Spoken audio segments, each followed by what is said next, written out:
O pastor Rui Sabino hoje não pode estar connosco, está a servir em Évora e é uma bênção nós podermos estar a servir em Évora. Temos animado muito aqueles irmãos ali. E hoje ele está lá, vamos já também orar por ele, pelo trabalho que ele está a fazer ali. E ele convidou-me para falar sobre um tema que considero de extrema importância nos dias que correm hoje. Mas reconheço-vos, já falei sobre muitos temas e este é o único tema que me faz sempre algum nervoso miudinho, alguma preocupação. E é um tema que me causa muito temor. Por isso eu sei que acabaram de sentar, mas eu queria pedir que ficassem de pé mais uma vez para orarem comigo. Vamos orar, vamos pedir ao nosso Deus que fale. Senhor Jesus, obrigado, Senhor, porque estamos aqui hoje para Te louvar, para Te adorar, Senhor, para Te honrar, para Te glorificar. Já cantámos, Senhor, agora queremos ouvir a Tua palavra. Pedimos que fales, Senhor, que possas ser Tu a falar, o Teu Espírito Santo a tomar-nos e a tocar as nossas vidas e os nossos corações. Possas cuidar também do nosso querido pastor Rui Sabino, lá em Évora, Senhor, que o possas abençoar, que o possas cuidar, que possas levar a Tua palavra através dele àquele povo, Senhor. E que animes aquele povo também, assim como a nós. Em nome e por amor de Jesus. Amém. Força. Podem sentar-se, irmãos. Muito obrigado. Então, nós hoje vamos falar sobre família. E, em especial, nós vamos falar sobre os papéis que cada um de nós, enquanto cristão, desempenha num casamento e numa família. Numa família que nós queremos que seja a imagem de Cristo neste mundo.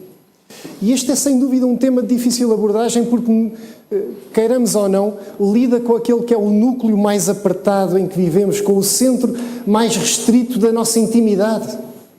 E lida com questões, sejamos muito claros, lida com questões que nesta pós-modernidade em que nós vivemos não são muito sexys, não é? Como a liderança do marido sobre a esposa, por exemplo. Como a obediência da esposa ao marido, por exemplo. Como o extremo amor que o marido tem que nutrir pela esposa e pela sua família. E também ainda como, por exemplo, a obediência que os filhos têm que ter aos pais. E a necessidade dos pais corrigirem os seus filhos. Deixem-me dizer, amados irmãos, isto é um assunto, sejamos realistas, é um assunto do qual a maioria dos crentes tende a fugir a 7 pés. O marido tende a morrer de medo que lhe digam que tem que liderar a sua casa. A esposa tende a rejeitar a todo o custo que lhe digam que tem que estar sujeita à liderança do seu marido. E para piorar, ambos têm pavor que lhe digam que têm que corrigir os seus filhos, porque na maioria das vezes já são os filhos que mandam nos próprios pais. Foi este cenário dantesco que nós lamentavelmente chegámos. Por isso, torna-se às vezes até um assunto incómodo em muitas igrejas que acabam por investir pouco na abordagem deste assunto. Mas, entretanto, os divórcios em Portugal já atingem cerca de 70% dos casamentos. E agora os irmãos dirão, mas isso é lá fora. Não, não é lá fora. Cada vez ocorrem mais dentro da igreja e cada vez mais também vemos filhos de crentes que rejeitam ou que se afastam do Evangelho. Eu creio que aqui em Queluz Deus tem sido muito bondoso connosco e apesar de algumas exceções, nós ainda não estamos a viver muito desta situação dramática. Mas todos concordarão comigo que nós não queremos de modo algum que isto venha a ser uma realidade. Por isso se torna tão importante nós falarmos sobre este assunto. Então, para começar, e antes de nós entrarmos em detalhes maiores sobre o que a palavra diz acerca da família, eu gostava muito de vos apresentar uma família. E o Sérgio, sem saber e sem nós termos combinado, acabou por ler essa passagem há pouco. Não é? O Espírito Santo está aqui, o Espírito Santo está a trabalhar. Então, trata-se de uma família sobre a qual nós conhecemos muito pouco, mas que nos deixa uma declaração que, a meu ver, define na íntegra o seu caráter, a sua identidade enquanto família. Leiam lá comigo de novo aquilo que já lemos, a palavra em Josué 24. Josué capítulo 24, versículos 14 a 16. Josué capítulo 24, versículos 14 a 16. Diz assim a palavra: Agora, pois, temei ao Senhor e servi-o com sinceridade e com verdade, e deitai fora os deuses, aos quais serviram vossos pais além do rio e no Egito, e servi ao Senhor. Porém, Se vos parece mal aos vossos olhos servir ao Senhor, escolhei hoje a quem servais. Se aos deuses a quem serviram vossos pais, que estavam além do rio, ou aos deuses dos amorreus em cuja terra habitais. Porém, eu e a minha casa serviremos ao Senhor. E dizer, irmãos, se nós olhássemos desde o início do capítulo, nós iríamos perceber que Josué estava velho. Josué estava prestes a morrer, a deixar um povo que durante décadas ele tinha dirigido com valentia, com firmeza, em total obediência a Deus. Mas Josué tinha ainda uma última preocupação. Às vezes, quando nós estamos prestes a chegar à morte, ainda continuamos a ter preocupações. E Josué tinha uma última preocupação. Ele estava preocupado com o futuro espiritual daquele povo, com o que o povo iria fazer após, como é que ele iria caminhar após a sua morte. Então Josué decide falar com o povo e começa por relembrar tudo o que Deus já tinha feito por eles. E depois de os recordar todas as bênçãos que Deus lhes tinha dado, então Josué coloca-os perante uma decisão. E era uma decisão importante. Escolhei hoje a quem servais. Amados irmãos, Josué foi muito claro. Ele afirmou com todas as letras: vocês já viram Deus, já viram o seu poder, já viram tudo aquilo que Ele fez nas vossas vidas, na vida do vosso povo. E agora, querem abraçar este Deus amoroso ou querem rejeitá-lo? Deixem-me parafrasear. Afinal, a quem querem servir? Foi isto que Josué perguntou. E perante esta questão, Josué afirma, sem qualquer margem para dúvidas, de uma forma liminar, sem qualquer hesitação, algo que ficaria famoso e que provavelmente a maior parte de nós aqui hoje sabe de cor, não é? Eu e a minha casa serviremos ao Senhor. E é aqui que entra a família de Josué, quando ele toma uma decisão que não apenas o afetaria a si, mas também a toda a sua família. Eu e a minha casa serviremos ao Senhor. E, amados, mais do que centrarmos na história do povo de Israel e no que eles fizeram com este desafio lançado por Josué, eu queria que nós nos centrássemos na pergunta de Josué, esta pergunta afinal, a quem querem servir, mas também na resposta dada por Josué: eu e a minha casa serviremos ao Senhor. Irmãos, eu julgo que como famílias, num mundo, num país e numa igreja onde os valores divinos da família estão cada vez mais a esvair. E notem que eu não estou a falar necessariamente da Igreja que é luz, estou a falar da Igreja em geral. Deus quer lançar-nos esta mesma pergunta que Josué fez àquele povo: afinal, a quem querem servir? É isto que Deus nos quer perguntar hoje. E eu sei que neste momento, se eu perguntasse isto, estaríamos todos tentados a responder tal como Josué: epá, eu e a minha casa serviremos ao Senhor. Mas será que fora do culto? Será que longe da igreja? Será que nas nossas casas? Será que nas nossas vidas diárias, enquanto famílias, nós poderíamos, de facto, responder genuinamente deste modo? Será que nós percebemos verdadeiramente as implicações desta resposta e agimos em conformidade com elas? E para refletirmos sobre isso, eu hoje trago até nós 3 palavras e uma decisão que decorrem desta palavra de Deus. Vamos ler. Então convido-vos a lerem comigo, a abrirem comigo a palavra em Efésios 5. Um texto clássico, todos nós o conhecemos muito bem. Efésios 5, versículo 21, até ao capítulo 6, versículo 4. Efésios capítulo 5, versículos 21, até ao capítulo 6, versículo 4. E mantenham esta passagem aberta, nós vamos navegar através dela. Então, diz assim, Efésios: vós, mulheres, sujeitai-vos aos vossos maridos como ao Senhor, porque o marido é a cabeça da mulher, como também Cristo é a cabeça da Igreja, sendo Ele próprio o Salvador do corpo. De sorte que assim como a Igreja está sujeita a Cristo, assim também as mulheres sejam em tudo sujeitas aos seus maridos. Vós, maridos, amai vossas mulheres, como também Cristo amou a Igreja, e assim mesmo se entregou por ela, para a santificar, purificando-a com a lavagem da água pela palavra, para apresentar a si mesma Igreja gloriosa, sem mácula, nem ruga, nem coisa semelhante, mas santa e irrepreensível. Assim devem os maridos amar as suas próprias mulheres como aos seus próprios corpos. Quem ama a sua mulher, ama-se a si mesmo, porque nunca ninguém odiou a sua própria carne, antes a alimenta e sustenta, como também o Senhor à Igreja, porque somos membros do seu corpo, da sua carne e dos seus ossos. Por isso deixará o homem, seu pai e sua mãe, e se unirá à sua mulher, e serão 2 numa carne. Grande é este mistério, digo, porém, a respeito de Cristo e da Igreja. Assim também vós, cada um em particular, ama a sua mulher como a si mesmo e a mulher reverencia o marido. Vós, filhos, sede obedientes ao vosso pai no Senhor, porque isto é justo. Honra a teu pai e a tua mãe, que é o primeiro mandamento com promessa, para que te vá bem e vivas muito tempo sobre a terra. E vós, pais, não provoqueis a ira aos vossos filhos, mas criai-os na doutrina e admoestação do Senhor. Então eu disse-vos que tenho hoje para nós 3 palavras. E a primeira palavra que trago é para os maridos, dos quais eu, graças a Deus, sou um, eu incluo-me. Quem é que aqui é marido? Quem é que gosta de ser marido? Mas, queridos, aqueles que não são casados têm aqui uma estatística porreira, ok? Hã? A malta gosta de ser marido e provavelmente gosta de ser esposa, espero. Ok? Então, começo por vos contar uma história. Isto é uma anedota mesmo. Eu cheguei a este ponto. Então, 2 amigos estão a conversar sobre aquela velha questão de quem é que manda lá em casa. É uma questão típica entre homens, não é? E um deles disse, epá, a minha mulher é terrível, quer mandar em tudo, é quase como se tivesse voltado a ir para a tropa, ou pior ainda, como se estivesse outra vez em casa da minha mãe.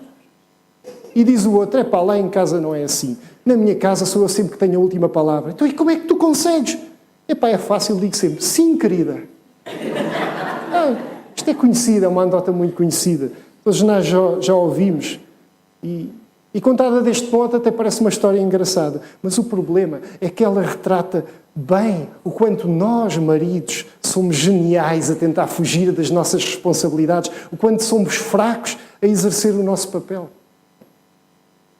Porém, a palavra que nós acabamos de ler diz-nos que não deve ser essa a nossa atitude, porque o marido é a cabeça da mulher, como também Cristo é a cabeça da igreja, sendo ele próprio o salvador do corpo.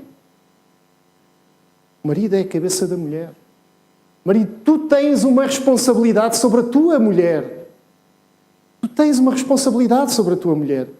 E não se trata de um governo que versa especialmente sobre questões práticas ou organizacionais. Essas são as questões de menor importância. É, acima de tudo, um governo espiritual. É um governo espiritual. E também não é um governo fácil, nem é um governo absolutista. É um governo que tem que ser exercido sobre a égide do amor. Conforme nós vimos no versículo 25. Vejam lá comigo. Vós, maridos, amai vossas mulheres, como também Cristo amou a igreja e assim mesmo se entregou por ela. E também mais à frente, nos versículos 28 e 29, assim devem os maridos amar as suas próprias mulheres como os seus próprios corpos. Quem ama a sua mulher, ama-se a si mesmo. Porque nunca ninguém odiou a sua própria carne, antes a alimenta e sustenta, como também o Senhor à igreja. A ordem para os maridos é para amar as mulheres. Não é pois uma coisa corriqueira. Paulo confere-lhe um conteúdo radicalmente novo através desta analogia entre Cristo e a igreja. Isto é uma analogia muito forte. O marido é chamado a amar a sua esposa do mesmo modo que Cristo ama a igreja. Cristo nos ama a nós. E nós sabemos o que é que Cristo fez pela igreja. Ele deu a sua própria vida pela igreja. Ele deu a sua própria vida por nós. Então isto não é de todo corriqueiro.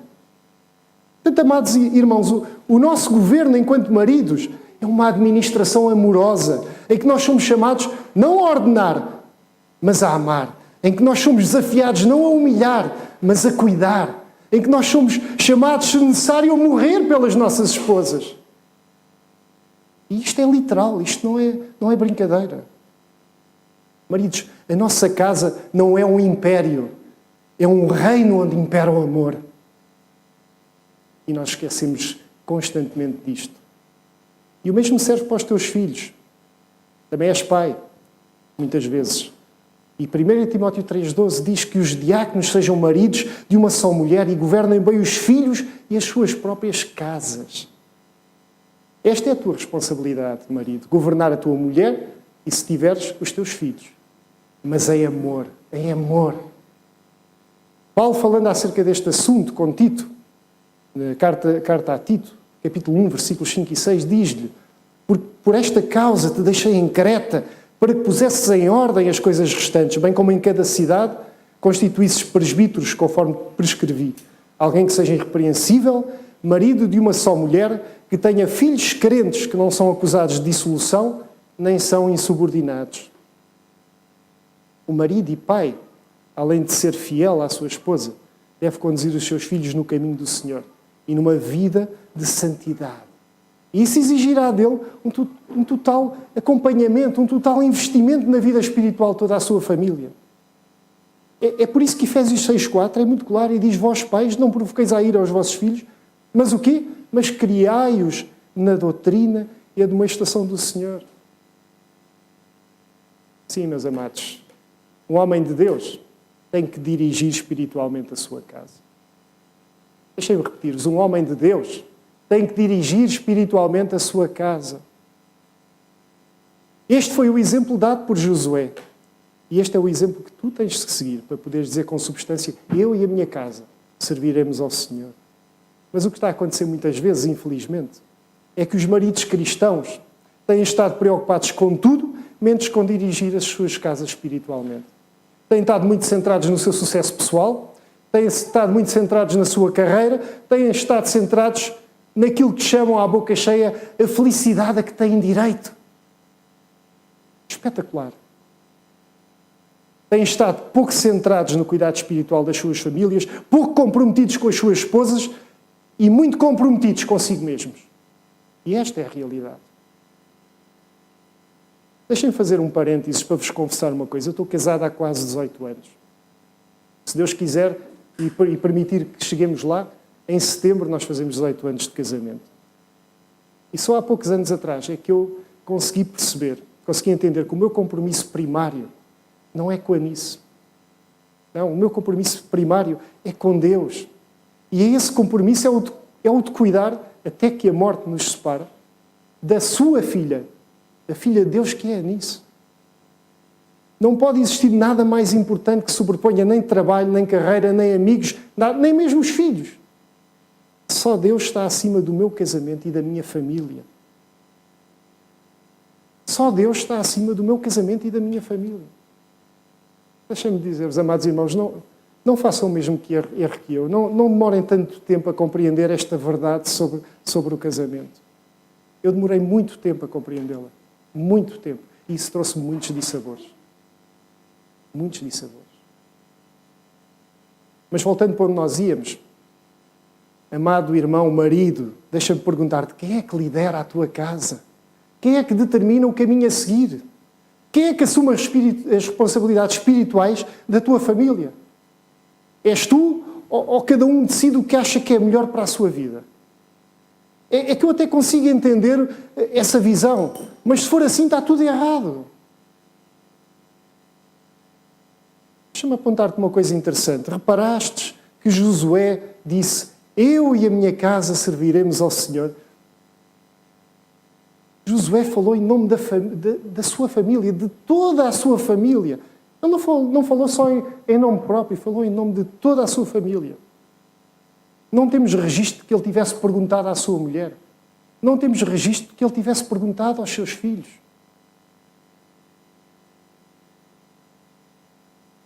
O que temos é registro de que ele disse: eu e a minha casa serviremos ao Senhor. Ele decidiu por toda a sua família. Ele tomou sobre si a responsabilidade espiritual de toda a sua família. E por isto é que muitos homens estão a fugir disso, porque lhes custa a tomar sobre si a responsabilidade espiritual da sua família. Por isso, deixa-me dizer-te, marido, queres ser exemplo como Josué e queres dizer como ele: eu e a minha casa serviremos ao Senhor? Então assume a tua responsabilidade. Assume a posição de líder espiritual da tua casa, pois pode estar certo, qualquer omissão tua no sacerdócio do teu lar, vai trazer sérias consequências para ti e para a tua família. Se não acreditas, lê a história de Eli em casa. Eli tinha filhos. Os filhos não se comportavam como deviam. Eu vou resumir muito a história. Hein? A história é muito mais rica. Eli tinha filhos. Os filhos não se comportavam como deviam. Deus avisou de que os filhos não se comportavam como deviam. Eli fez bola. E o que é que Deus fez? Castigou Eli e a sua descendência. Leiam a história de Eli, é interessante. Por isso, maridos, deixo agora algumas perguntas para nós refletirmos acerca do nosso papel de marido. O que é que tu, marido, tens feito enquanto sacerdote da tua família? Tens sido um verdadeiro líder ou tens sido um elemento neutro ou então um elemento ausente? Tens cuidado da tua mulher e dos teus filhos com amor? Mais, tens instruído a tua mulher e os teus filhos na palavra de Deus? E as perguntas vão tomando proporções cada vez mais drásticas, mais difíceis. Tens fomentado um tempo devocional e recorrente com a tua mulher e com os teus filhos? Mas esta última, então, é a pior de todas. Tens orado com a tua mulher?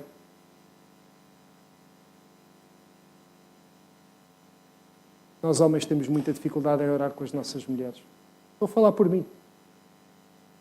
Sabem porquê? Porque nós fomos estupidamente ensinados, desde pequeninos, que o homem nunca tem problemas, o homem nunca chora, o homem é forte e o homem resolve tudo. Por isso, nós temos muita dificuldade em nos fragilizarmos perante as nossas mulheres. Em dizeres, olha, preciso que ores por mim. Olha, eu estou a passar por um momento difícil. Jamais um homem quer fazer isso. Sua natureza. Mas isto impede-nos de orar com as nossas mulheres. Isso impede muitas bênçãos para a nossa família e para os nossos casamentos. Então, a segunda palavra que eu tenho hoje é para as esposas. Elas já se estavam a rir, já pensavam que lhes ia passar ao lado. E deixem-me contar-vos também uma história. Vocês sabem que eu gosto de contar histórias, não é? Então, é a história da senhora Silva. Recebeu várias amigas em casa para um jantar. E quando ainda estavam nas entradas, começaram a conversar sobre aquela velha questão, quem é que manda lá em casa e tal, e não sei o quê.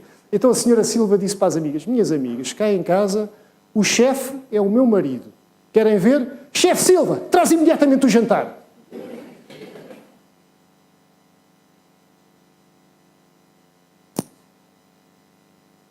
Amada irmã, esposa, como é que estás a exercer o teu lugar na família? Como é que reages quando o teu marido, tal como Josué, tem que tomar decisões espirituais por ti e por toda a família? Será que dizes assim seja? Ou dizes, nem pensar, quem manda em mim sou eu? E a palavra de Deus em Gênesis, capítulo 2, versículo 18, que Deus disse, não é bom que o homem esteja só. Nós conhecemos estas passagens quase de cor. Não é bom que o homem esteja só. Far-lhe-ei o que é uma ajudadora, auxiliadora, idónea para ele. Então Deus criou-te, esposa, mulher, para seres uma ajudadora, o braço direito do teu marido, não a sua cabeça. Efésios 5:21, que já lemos, diz, sujeitai-vos aos vossos maridos como ao Senhor, porque o marido é a cabeça da mulher. Nós já lemos isto 3 vezes. Este chamado para que a esposa obedeça ao seu marido era praticamente uma convenção naquele tempo em que Paulo estava a escrever. Mas Paulo ainda reforça a convenção com esta afirmação de que o marido é a cabeça da mulher. Ele não tinha necessidade disto, mas ele reforça.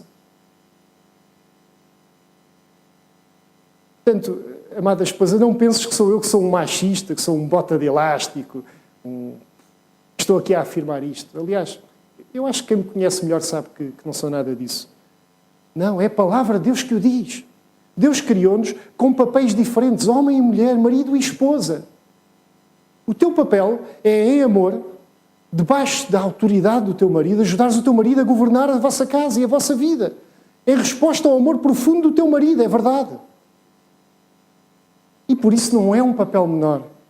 É um papel de tão grande importância como a do teu marido. Embora diferente. É um papel de grande gozo. É um papel que deve ser exercido com brio, com alegria. Porque decorre do amor integral que o marido te dedica. Esta é a lógica. Esta é a lógica que faz com que tudo seja perfeito. Por isso, amada irmã e esposa, lembra-te sempre que, embora te possa parecer, por vezes, que o teu marido tem um lugar de maior destaque, isso não é real. Ambos os papéis têm paridade absoluta, pois ambos decorrem do mesmo amor de Deus por nós, simbolizado nesta relação entre quê? Entre Cristo e a Igreja. Não é? Melhor símbolo não podia existir, amados. E por isso eu te digo, queres dizer, eu e a minha casa serviremos ao Senhor? Então assume o teu papel de ajudadora do teu marido no governo da vossa casa. E por isso, deixa-me deixar também algumas perguntas para refletires sobre o teu papel enquanto esposa. Quem é que manda realmente lá em casa? Quem é o chefe? Quem é o líder? És tu ou é o teu marido, de facto? E deixa-me perguntar mais, tens sido uma ajudadora idónea do teu marido? Tens orado pelo teu marido para que Deus o ajude nesta tarefa que é pesada, acreditem, de ser sacerdote espiritual da sua casa? E esta é a pergunta mais difícil de todas. Tens chamado a atenção do teu marido quando ele não lidera ou não exerce o seu sacerdócio devidamente? Deixem-me confessar-vos mais uma coisa. Há alguns anos atrás, a Nice teve que me chamar a atenção. Teve que me dizer que eu tinha necessidade de assumir que nós tínhamos que ter uma vida devocional em família. E ela chamou a atenção para a urgência de eu assumir este meu papel como líder espiritual da nossa família. Deixa-me dizer-vos, na altura, custou-me muito. Foi quase como se fosse uma reprimenda. Nós, homens, lidamos muito mal com reprimendas. Mas eu percebi que era Deus a dizer-me que tinha que liderar espiritualmente a minha família. E desde essa altura eu tenho procurado fazê-lo o melhor que eu sei, o melhor que eu posso.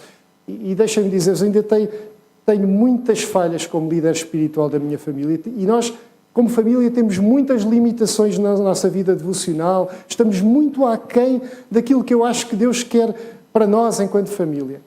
Mas pelo menos nós estamos a caminhar no sentido certo. E muito importante é que a Nice tem cumprido a sua função e tem sido uma fiel ajudadora para mim nesta área.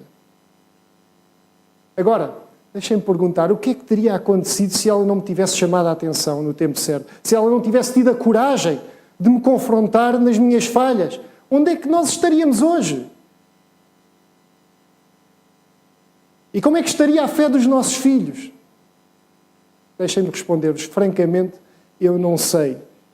Mas dou graças a Deus porque pôs ao meu lado uma mulher fiel e corajosa e por causa disso, o pior não aconteceu. O pior não aconteceu. E falando em filhos, estávamos a falar de filhos, a última palavra é para os filhos. E de facto, todos nós aqui somos filhos, não é?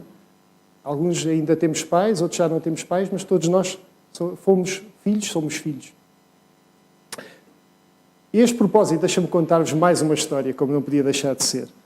Então há uma mãe que um dia chega ao pé do filho e já estava quase chateada, irritada, zangada com o seu filho. O quarto estava todo desarrumado e ela diz: vai já arrumar o teu quarto.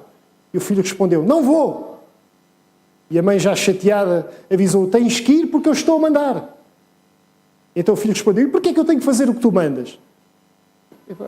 A mãe recebeu aquela chapada sem mão e já sem saber o que é que havia de dizer. Olha, porque está no Código Civil Português, artigo 128. Sabem o que é que diz o artigo 128 do Código Civil? Se não sabem, leiam, é uma leitura muito agradável. Diz, chama-se dever da obediência, dever da obediência. E diz assim, em tudo o que não... Está bem escrito. Em tudo o que não seja ilícito ou imoral, devem os menores não emancipados obedecer aos seus pais ou tutor e cumprir todos os seus preceitos. Isto é poesia. Poesia. Hein? Então, amados, minha última palavra é para os filhos. Filho, será que para obedeceres ao teu pai ou à tua mãe, eles têm que mencionar o artigo 128 do Código Civil? Deixa-me dizer, se assim é, tu não tens que viver, não estás a viver a tua relação com os teus pais da forma certa. Estás a vivê-la de forma errada, de forma injusta, longe da vontade de Deus. A palavra de Deus em Efésios 6, capítulo 6, versículos 1 a 3, que nós já lemos, é clara. Quando ela diz, vós filhos, sede obedientes aos vossos pais no Senhor, porque isto é justo. Honra a teu pai e a tua mãe, que é o primeiro mandamento com promessa para que te vá bem e vivas muito tempo sobre a terra. Deus, de facto, dá tanta importância a esta questão que incluiu nos próprios 10 mandamentos um mandamento para o povo de Israel que fala sobre este assunto. Honra a teu pai e a tua mãe para que se prolonguem os teus dias na terra que o Senhor teu Deus te dá. Ainda por cima, é o primeiro mandamento com promessa. Se honrares os teus pais, Deus prolongará a tua vida. Isto é tremendo. Então, se isto interessa tanto ao nosso Deus, como é que nos pode interessar tão pouco em nós? Honrar os teus pais é, antes de mais, respeitá-los, é obedecer-lhes, é respeitar as suas decisões e obedecer às suas ordens, porque Deus lhes deu autoridade sobre ti. Mas deixem-me dizer mais. Também é cuidar deles, também é ajudá-los, também é dar-lhes amor, também é dar-lhes carinho, hoje e até ao fim das suas vidas. Mesmo quando eles já forem velhinhos. E muitos de nós, se calhar, aqui estamos nesta situação. Nossos pais já começaram a entrar na terceira idade. Não é? Então, mesmo quando eles forem velhinhos e quando tu já fores pai ou mãe, como a maior parte de nós aqui, então, aí nós temos que ajudá-los, temos que cuidá-los, temos que dar-lhes amor, temos que dar-lhes carinho, devemos-lhes respeito. Então, filho, se queres dizer como aos teus pais, eu e a minha casa serviremos ao Senhor, se queres dizer isto com os teus pais, então honra os teus pais porque isso é agradável ao Senhor. Honra os teus pais porque isso é agradável ao Senhor. Por isso eu deixo também algumas perguntas para os filhos. Tens honrado os teus pais verdadeiramente? Tens obedecido? Tens respeitado as suas decisões? E mais difícil do que isto, tens cuidado em amor dos teus pais em todas as situações? E se tens um pai crente, tens reconhecido o teu pai como teu sacerdote espiritual, através do qual Deus te fala, através do qual Deus te orienta? É difícil, é? Não, mas, meus queridos irmãos, para terminar, eu gostava agora de vos colocar perante uma decisão. Temos 3 palavras, uma para os maridos, outra para as esposas, outra para os filhos. Mas agora estamos perante uma decisão que me parece urgente. Mas como não podia deixar de ser, antes de irmos a essa decisão, eu gostava de vos contar uma última história. É uma fábula. E é uma fábula que conta que um certo dia, um grande monte perguntou a um vale: olha lá ao vale, quem é o mais alto de nós os dois? E o vale então respondeu-lhe: não sei dizer quem é o mais alto, só te sei dizer quem é o mais profundo. Amados, o mais importante nas nossas vidas não é o quão alto nós somos, mas o quão profundo é o nosso alicerce. E este mesmo princípio vale para as nossas famílias. Não importa a altura da nossa casa, mas sim o tamanho dos seus alicerces. Deixem-me dizer-vos isto, e digo isto com tristeza, existem muitas casas altas e bonitas, mesmo entre os cristãos, cujo alicerce não é profundo ou nem sequer existe. Existem cada vez mais famílias de crentes no Senhor que estão completamente à beira da ruína. E porquê? Eu creio que uma das razões, se não a principal, é porque não fundamentaram os seus papéis na palavra de Deus. E os esposos, as esposas, os filhos, não estão a desempenhar os seus papéis da forma que agrada a Deus. E o resultado é muitas vezes a destruição do lar, mas também a destruição da igreja. Deixem-me dizer-vos, nós, igreja, não estamos alheios a isso, não estamos à parte disso. Porque sem famílias fortes, sem famílias verdadeiramente alicerçadas na palavra de Deus, nós não podemos ter igrejas fortes e igrejas que crescem. E eu pergunto, famílias, é isso que vocês querem para a vossa casa, para a vossa igreja? Ou desejam, tal como Josué, poder dizer: eu e a minha casa serviremos ao Senhor? Eu e a minha casa serviremos ao Senhor. E deixem-me dizer-vos, a decisão não é para amanhã, é para hoje. Josué diz ao povo no versículo 15, escolhei quando? Hoje. Escolhei hoje a quem sirvais. Escolhei hoje a quem sirvais. A decisão é urgente. Deixem-me dizer, os maridos, se vocês não têm sido verdadeiros líderes espirituais das vossas famílias, esposas, se não têm sido verdadeiras ajudadoras dos vossos maridos, e filhos, se vocês não têm honrado devidamente os vossos pais, escolham hoje hoje, seguir o rumo certo. E esse rumo certo é cada um desempenhar o seu papel na família da forma que agrada a Deus. Nunca é tarde para começarmos a fazer o que honra e glorifica o nosso bondoso Deus. Nós já tivemos 40 anos, 50 anos, 60 anos de casamento, mas não estivermos a fazer as coisas bem, deixem-me dar-vos uma boa notícia. Não é tarde para começarmos a fazer o que honra e glorifica o nosso Deus. Amém, irmãos? Então o meu desafio hoje é que possam chegar às vossas casas, depois do almoço, não quero estragar o almoço, é? Depois do almoço, depois de um bom repasto, depois de muito boa conversa, falem abertamente sobre isto. Avaliem como é que tem sido a vossa vida como família e se houver coisas a corrigir, não tenham medo. Corrijam essas coisas. Pensem como é que as vão corrigir. Orem juntos sobre o assunto. Tenham uma intenção espiritual sobre isto. E peçam a Deus,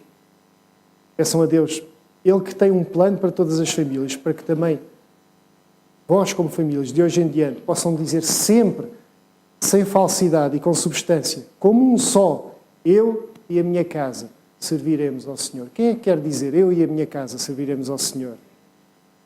Então, todos os que levantaram a mão, agora já não têm hipótese. Vão ter mesmo que fazer tudo isto. Então vamos ficar de pé e vamos orar, vamos pedir a Deus que nos ajude a fazer esta revolução nas nossas vidas, nas nossas famílias, se tiver que ser.